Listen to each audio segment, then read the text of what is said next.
இன்றே டவுன்லோட் செய்து உங்கள் ஃபேவரட் ஷோக்களை என்ஜாய் பண்ணுங்க.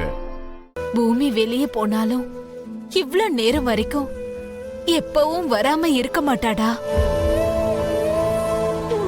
இந்த நேரம் வரைக்கும் வீட்டுக்கு வரலனா என்ன நடந்திருக்குமோன்னு எனக்கு பயமா இருக்கு. அதெல்லாம் எதுவும் இருக்காதுமா, அவ வந்துருவா. அப்படி நாம எப்படி நினைச்சிட்டு இருக்க முடியும்? அன்னைக்கு ஒரு நாள் இவ அந்த அபூர்வ பொண்ணு கூட சண்டை போட்டான்னு போலீஸ் ஸ்டேஷனுக்கே இவளை கூட்டிட்டு போயிட்டாங்க.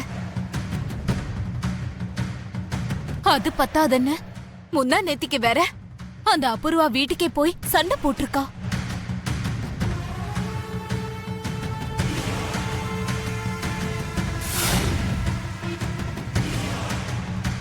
என்னது? திரும்பவும் போனாளா? எதுக்கு?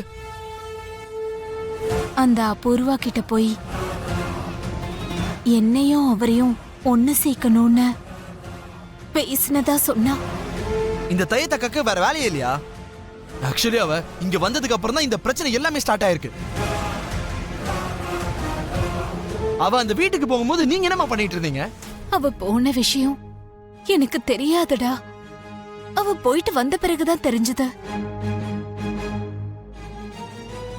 எனக்கு என்னமோ அபூர்வா வீட்டு ஆளுங்க பூமி ஏதாவது பண்ணிருப்பாங்களோன்னு தோணுது.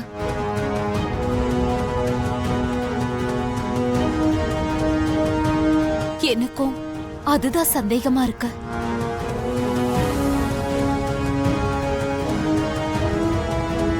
அந்த அபூர்வா நேரடியா பேசுறத விட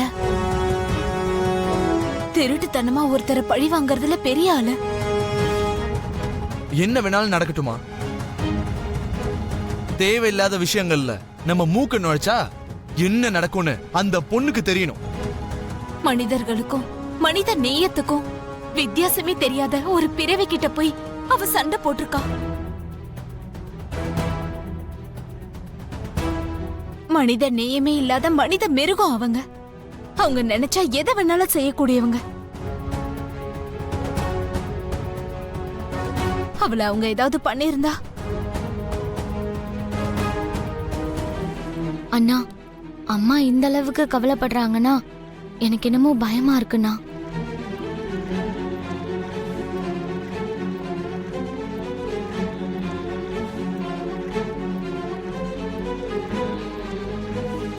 நீங்க எதுக்கும் கவலைப்படாதீங்கம்மா.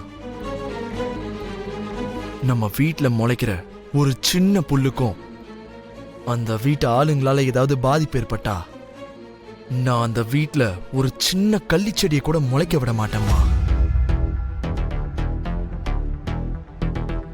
அவ உடம்பு மேல ஒரு சின்ன கீறல் ஏற்பட்டிருந்தாலும் இது வரைக்கும் இந்த சாந்தமான ககனை பார்த்தவங்க எல்லாரும் புயல் மாறி மாறின ஒரு அசுர ககனை பாப்பாங்கம்மா.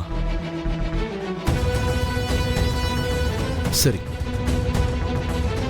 அவ எங்க இருக்கான்னு நான் போய் பார்த்துட்டு வரேன். நீங்க பயப்படாதீங்கம்மா.